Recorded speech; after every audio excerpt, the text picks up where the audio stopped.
کل قیامت کے دن اللہ تعالی ہمارے منہوں کو بند کر دے گا، مہر لگا دے گا، ہمارے زبان سے آواز نہیں نکلے گی، بلکہ ہمارے جسم کے اعضاء پروردگار عالم کے بارگاہ میں گواہی دیں گے۔ سارے اعضاء سے آوازیں نکلے گی کہ اللہ نے تمہیں جتنی نعمتیں دیا تھا، جتنی دولت دیے تھے، ساری دولتوں کو تو نے کہاں کہاں خرچ کیا، سارے مال کو تو نے کہاں کہاں لگائے۔ تم کو میں نے دنیا میں پیدا کیا تو صرف اس لیے نہیں کہ جا کے دنیا میں عیش و عشرت کی زندگی گزارو، بلکہ میں قرآن میں یہ بھی تو کہا تھا وَمَا خَلَقْتُ الْجِنَّ وَالْإِنسَ إِلَّا لِيَعْبُدُونَ، کہ ہم نے جن اور انسان کو اس لیے پیدا کیا تاکہ وہ میری عبادت کرے، اللہ کے بارگاہ میں عبادتیں کرے۔ لیکن تمہیں کیا ہو گیا تھا؟ جتنی نعمتیں ملی تھی، دولت ملے تھے، مال ملے تھے، تو نے دنیا کے عیش و عشرت میں ختم کر دیا۔ کیا کبھی تو نے دین کے راہ میں خرچ کیا اپنی دولت کو؟ کیا تو نے کبھی دین کے راستے میں اپنی دولت کو خرچ کیا؟ کہیں پر مسجدیں بن رہی تھی، کیا تو نے مسجد کو امداد کیا؟ کہیں پر مدرسے میں بچے غریب غربا تعلیم حاصل کر رہے تھے، کیا تو نے کبھی اس کا خیال کیا؟ میرے بزرگوں اور دوستوں، کل قیامت کے دن سارے اعضاء بول پڑیں گے، زبان نہیں بولے گی۔ آج دنیا میں ہماری زبانیں بولتی ہے، اگر ہم کو کسی سے بات کرنا پڑتا ہے تو ہمارے زبان سے آواز نکلتی ہے، لیکن کل قیامت کے دن ہماری زبانیں نہیں بولے گی۔ زبان میں اللہ مہر لگا دے گا، مہر لگا کر کے زبان کو بند کر دے گا۔ ہمارے ہاتھ گواہی دیں گے، ہمارے ہاتھ اللہ سے بات کریں گے، ہمارے پیر ہمارے کیے کے گواہی دیں گے۔ اور حدیثوں میں آتا ہے کہ جسم کے چمڑی بھی اللہ کے بارگاہ میں گواہی دیں گے۔ جسم کی چمڑیاں خدا کے بارگاہ میں جب گواہی دیں گے، آپ کو میں سناؤں ایک حدیث، حضرت ابو ہریرہ رضی اللہ تعالیٰ عنہ سے مروی ہے کہ جب کل قیامت کا دن ہوگا، نفسی نفسی کے عالم ہوں گے، جب خدا کے بارگاہ میں انسان حاضر ہوگا کہ انسان کی ذات اس کی گواہی دے گی، تو بندہ سے پوچھا جائے گا کہ جب میں نے تو نے دنیا میں پیدا کیا تھا، تم کو دنیا میں پیدا کیا تھا تو تو نے کیا کیا؟ وہ اپنی صفائی کے لیے ساری نیکیاں خدا کی بارگاہ میں پیش کرے گا، کہے گا اے پروردگار عالم، ہم تیرے رسولوں پر ایمان لائے، آخرت پر ایمان لائے، اے پروردگار عالم میں نے تقدیر پر ایمان لایا تھا، تجھ پر ایمان لایا تھا، اور ساتھ ہی ساتھ ہمارے رسول نے جو ہمیں کہا تھا کہ اس چیز کو کرو اللہ تمہیں جنت دے گا، تو میں نے نمازیں بھی پڑھی تھی، میں نے روزہ بھی رکھا تھا، زکوٰۃ بھی دیا تھا، غریبوں کی امداد بھی کیا تھا، جہاں جہاں ضرورت پڑی تھی میں نے اپنے مال کو خرچ کیا تھا۔ تو پروردگار عالم عرض کرے گا کہ انسان میں کچھ نہیں بولتا، آج تمہارے اعضاء خود تمہارے خلاف گواہی دیں گے، تمہارے اعضاء خود تمہارے خلاف گواہی دیں گے۔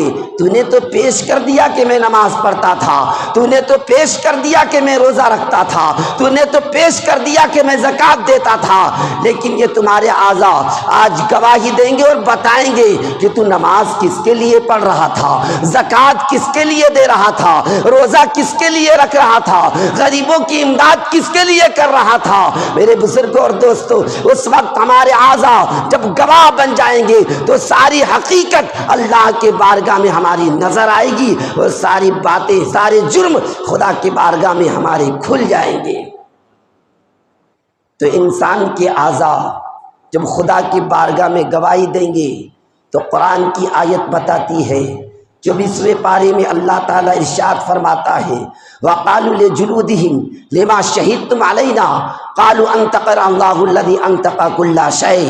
انسان کہے گا کہ آج تم میرے خلاف گواہی دے رہے ہو۔ وَقَالُوا لِجُلُودِهِمْ لِمَا شَهِدتُّمْ عَلَيْنَا، انسان کہے گا اپنے اعضاء سے کہ آج تم میرے خلاف گواہی دے رہے ہو، تو اعضاء کہیں گے وَقَالُوا لِجُلُودِهِمْ لِمَا شَهِدتُّمْ عَلَيْنَا قَالُوا أَنطَقَنَا اللَّهُ الَّذِي أَنطَقَ كُلَّ شَيْءٍ، کہ جس اللہ نے دنیا میں تمہیں بولنے کے لیے زبانیں دی تھی اور تو بولتا تھا، آج وہی خدا نے ہمیں حکم دیا ہے کہ آج تمہاری زبانیں بند رہے گی اور تمہارے اعضاء اللہ سے کلام کریں گے، تمہارے اعضاء اللہ سے باتیں کریں گے۔ میرے بزرگوں اور دوستوں، وہ عالم اس وقت ایسا نفسی کا عالم ہوگا۔ کہا جاتا ہے کہ نمازی نماز پڑھنے والا جب کہے گا میں نماز پڑھتا تھا، تو خدا کے بارگاہ سے آواز آئے گی کہ تو نماز کس کے لیے پڑھتا تھا؟ کیا تو نے کبھی نماز میرے لیے پڑھا؟ روزہ میرے لیے رکھا؟ زکوٰۃ میرے لیے دیا؟ غریبوں کی امداد تو نے اس لیے کیا کہ اللہ راضی ہو جائے؟ کیا مسجدوں میں امداد تو نے اس لیے کیا کہ اللہ راضی ہو جائے؟ تو اعضاء جواب دیں گے کہ پروردگار عالم یہ نماز پڑھتا تھا تو اس لیے نہیں کہ خدا راضی ہو جائے، بلکہ نماز یہ اس لیے پڑھتا تھا کہ دنیا کہے کہ میں ایک نمازی ہوں۔ اعضاء کہیں گے کہ پروردگار عالم اس نے روزہ اس لیے رکھا کہ دنیا والے مجھے روزہ دار کہے، اس لیے اس نے روزہ رکھا تھا۔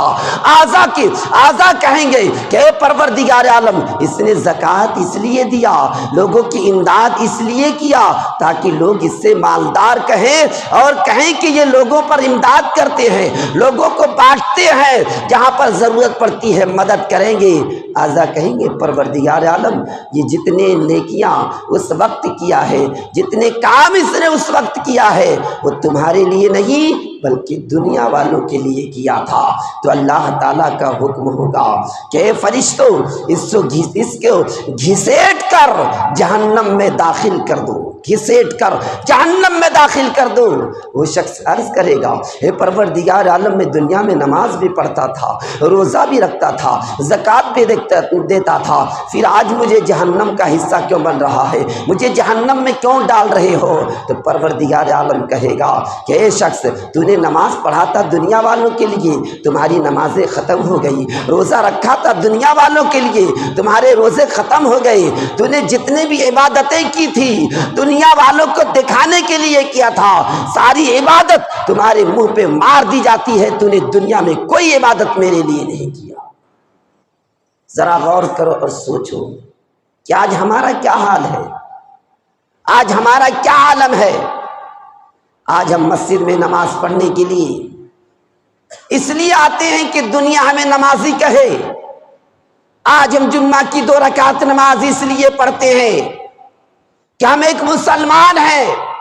اگر ہم جمعہ کی نماز نہیں پڑھیں گے تو لوگ یہ کہیں گے کہ کیسا مسلمان ہے کہ جمعے کی نماز بھی ادا نہیں کرتا۔ آج ہم جمعے کی نماز اس لیے ادا کرتے ہیں تاکہ لوگ یہ کہیں کہ یہ جا کر کے جمعے کی نماز پڑھ کر کے آیا ہے۔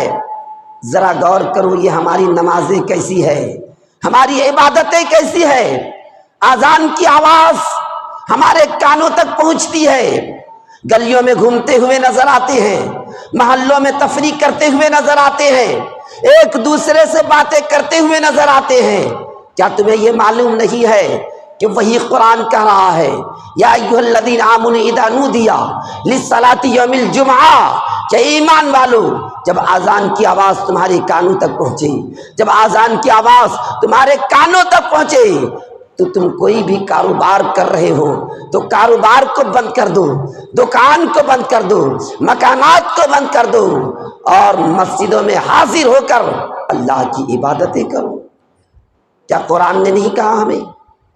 اور ہمارا یہ حال ہے کہ ہم گھر میں بیٹھے رہتے ہیں، محلے میں گھومتے رہتے ہیں، تفریح کرتے رہتے ہیں، اذان کی آواز ہمارے کانوں تک ٹکراتی ہے، موبائل چلاتے رہتے ہیں، کوئی فیس بک چلا رہا ہے، کوئی واٹس ایپ چلا رہا ہے، کوئی یوٹیوب، اذان کی آواز اس کے کان میں آ کر کے چلی گئی، مسجد نہیں آتے۔